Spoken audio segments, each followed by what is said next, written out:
In the illustrious city of Cyprus around 300 BC, there thrived an opulent merchant named Zeno.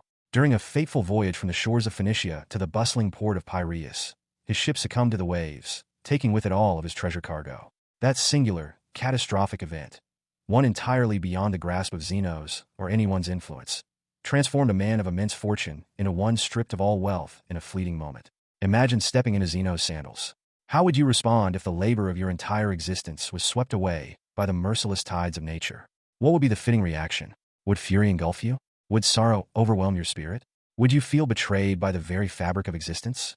For most of us, these would be instinctive responses, but not for Zeno, the venerable founder of Stoicism. A minor shift in perception can resonate for eternity, and a subtle reorientation of one's mindset can set off a cascade of profound and transformative effects. At its core, Stoicism embodies the essence of serene acceptance and purposeful indifference. After immersing himself in the teachings of Socrates and other legendary philosophers, Zeno founded and propagated Stoicism. In his philosophy, while we wield little control over the external events that befall us, we hold the power to master our reactions, and we must wield this power with intention. Rather than lamenting spilled milk, or, in this case, sunken treasures, Zeno exemplified unshakable poise, confronting adversity with calm equanimity. In modern times, Stoics are often envisioned as individuals impervious to collapse, those who avoid the extremes of emotion like fiery outbursts or spiraling dread. Yet, the original purpose of Stoicism extended far beyond this simplified view. It was more than a descriptor for the emotionless. It was a profound framework for understanding existence, a philosophy for navigating the intricacies of life, a way of being that has endured through the ages. The principles of Stoicism remain as applicable today as they were millennia ago, offering insights of unparalleled relevance. This philosophy empowers us to transform the anguish of negative experiences into reflections that grant us a fresh lens through which to view the world. Perspective is the cornerstone of understanding, and each individual, shaped by unique encounters, holds their own distinct vantage point. The Stoics, who congregated, deliberated, and shared their wisdom in open forums, ensured their teachings were accessible to all. They believed the tenets of Stoicism could elevate anyone, regardless of status, and thus refused to confine their knowledge within the exclusive bounds of academies or royal chambers. Consequently, individuals from every walk of life, from enslaved persons to sovereigns, embraced and practiced Stoicism. Some of history's most illustrious Stoics include Epictetus, whose name fittingly translates to acquired as he was once enslaved, Seneca, a celebrated statesman and sage, and Marcus Aurelius, the Roman emperor hailed as one of the most formidable figures in history. Early Stoics practiced an egalitarian philosophy, rejecting segregation and championing justice. They coined the term cosmopolitan, meaning citizen of the world, embodying unity and universal kinship. When we hear this word today, cities like New York, Toronto, Dubai, and London come to mind, melting pots of culture and diversity, an ideal that Stoics cherished and promoted. And should men alone be encouraged to seek the path of wisdom and fulfillment through philosophy, while women are excluded? Even in an era where such beliefs were unconventional, women were welcome to learn, discuss, and live by the principles of Stoicism. So, why do countless individuals today embrace Stoicism as their guiding ethos?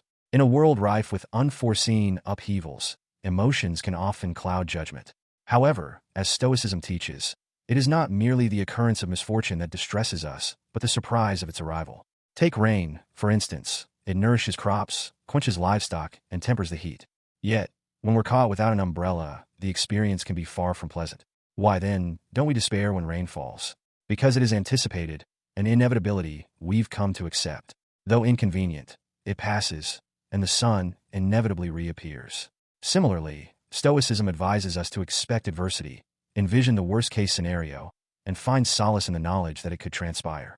One Stoic exercise, voluntary discomfort, encourages resilience and gratitude. It involves deliberately embracing hardship, sleeping on the cold kitchen floor, enduring frigid showers, or subsisting on humble meals of potatoes. Such practices reinforce the understanding that even in the face of difficulty, survival and growth are possible with the right mindset. In an age inundated with consumerist pressures, where happiness is tied to possessions, appearance, or wealth, Stoicism's timeless message is more vital than ever. We enter the world not knowing much of anything. We grow up being taught things at home, in school, and by observing the world for ourselves. The thing is, a lot of times, all three of these sources of knowledge teach us in different ways.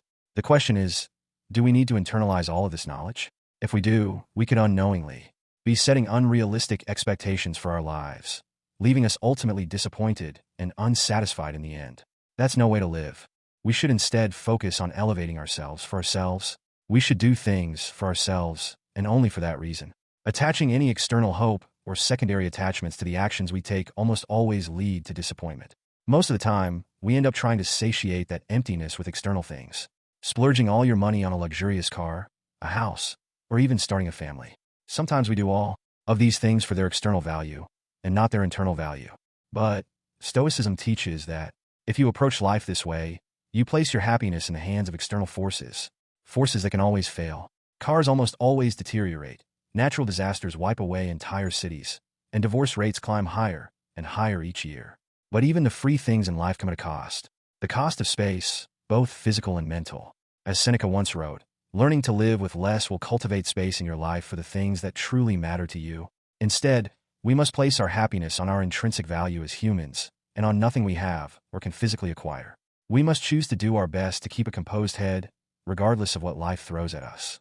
Because regardless of what it is we want, at the end of the day, we don't have any control over the majority of things that happen to us, but we do have all the control over how we navigate those things. That is the dichotomy of control, the most important principle in Stoic philosophy. In the words of Epictetus, the chief task in life is simply this: to identify and separate matters so that I can say clearly to myself which are externals not under my control, and which have to do with the choices I actually control. Stoics teach that we must learn to separate what we can control from what we cannot control. We need to determine our value not from things we can't control, but from the things we can. Aspiring towards goals is a good trait, but breaking down when those things don't go your way is, in a Stoic's point of view, futile. Making YouTube videos is, well, a lot easier than being a Roman emperor, but it can still prove to be arduous sometimes. First, you must conceive your idea, which takes forever, then research that idea, scrap it because it flounders, start over, script the video, create the video, edit it, make the thumbnail, title, and everything else before you hit upload. Everything up until the point where you click upload is all up to you. However, once you click the upload button, the power shifts to the YouTube algorithm. Still, a lot of people judge the success of their YouTube channel or Instagram account based on how many views and subscribers or followers they have, metrics of which for the most part are beyond your control. Stoics teach that instead, you should judge the success of your work based on the amount of effort you put in, and not the outcome of your external hopes. Trust the process. Living with less means unbinding yourself from the societal handcuffs that you've essentially ensnared yourself into. Think about a person who has been working hard at their job for the past 6 months. He now feels he deserves a promotion, and so he walks up to his boss with his performance report. The boss says thanks, doesn't grant him the promotion, and he goes home thinking he must be inept at his job. He doesn't consider that the boss might have simply woken up angry, someone else might have been better qualified at that time, or maybe the company was just losing money and just couldn't afford it. He doesn't know the reason, but he's still disheartened. If he simply placed his value on the quality of the performance report he turned in, kept doing what he was doing to earn the promotion he wanted, he could have been much happier overall. With the right perspective, his goal wouldn't have been diminished, but just postponed. It's this reframing of your mindset that is pivotal. A true Stoic does not view their successes based on the financial gain of their ventures, but is solaced by the fact that they can live a comfortable life without all the things money can buy. There are the 4 main virtues of Stoicism: wisdom, courage, temperance, and justice. Wisdom is being able to separate between what is internal and what is external, and the ability to choose our reaction to the things that happen to us. As Viktor Frankl said, between stimulus and response there is a space. In that space is our power to choose our response. Courage, 2 words, persist and resist. Temperance, or moderation, is what I just did there, doing more with less, saying more with fewer words. While Jeff Bezos and Elon Musk are fighting at the top of Forbes' list, Stoics believe that the threshold of wealth should simply be having what is essential, and then having what is enough. Justice is the most important of all the virtues. It instructs that no one should do harm to another because we were all born for each other, to do good to one another, and not to ourselves. Nelson Mandela was one of the most famous African leaders in the world. While he was fighting against apartheid, he got sentenced to life imprisonment where he stayed for 27 years before finally being released. When he was released from prison, he was elected president of South Africa, and thus, many people thought he was going to brutally punish all the people that had anything to do with apartheid or his imprisonment, but of course he did not. Throughout his time in prison, Mandela read the works of Marcus Aurelius and learned many of the core values of Stoicism, all of which he practiced throughout his life. Instead of calling for the heads of the wrongdoers, Nelson Mandela urged his people to instead seek the opposite, to relax and rebuild.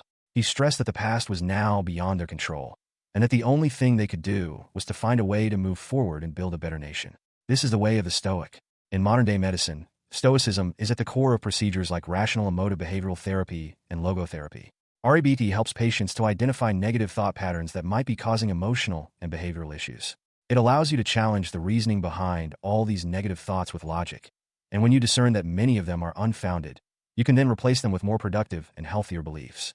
Logotherapy, on the other hand, is based on the Stoic principle that humans are driven by purpose. Even in the darkest of situations, we can fill our lives with meaning and happiness by simply discovering what that purpose is. As many of us know, though, this is easier said than done. It's a process, much like everything else. We have to reconstruct the way we think, out with the old, in with the new. To fix our problems with happiness, we must practice self-worth. By redirecting our definition of value to the things that we can control, we can stop getting entangled on the things that we cannot control, and overall, we can lead a much happier and more fulfilling life. Stoicism helps us sail through past and present storms into calmer and more peaceful waters. And if our ship sinks and we all drown, we can take peace in the fact that we lived a good life, albeit not as long as we had hoped. Because remember, everything has an end. Thanks for watching. Remember to subscribe.